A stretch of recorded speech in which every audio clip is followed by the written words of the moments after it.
సైఫ్ అలీ ఖాన్ ప్రస్తుతానికి ఇంట్లోనే ఉన్నాడు. అయితే నిన్న రాత్రి డిశ్చార్జ్ అయ్యాడన్న సంగతి బయటకు వస్తోంది.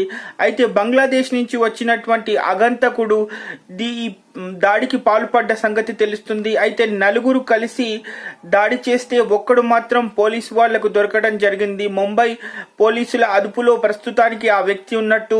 అయితే బంగ్లాదేశ్ నుంచి వీళ్ళు నలుగురు తనను చంపడానికి వచ్చినట్టు తెలుస్తుంది. అయితే చేసే సమయంలో మాత్రం వీళ్ళు కాంట్రాక్ట్ కిల్లర్స్ అన్న సంగతి తెలుస్తుంది. ఆయన అప్పుడు మాత్రం అతను సైఫ్ అలీ ఖాన్ అని మాత్రం ఆ వ్యక్తులకు మాత్రం తెలియదు అన్న విషయాలన్నీ బయటకు వస్తున్నాయి.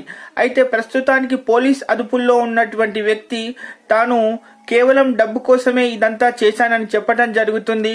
దయచేసి నన్ను వదిలేయాలి అని పోలీసులకు ప్రాధాయపడ్డట్టు తెలుస్తుంది. అయితే ఈ విషయాలన్నీ రెడ్ హ్యాండెడ్ గా దొరకడం వల్ల జీవిత ఖైదు పడే అవకాశం కూడా ఉంది.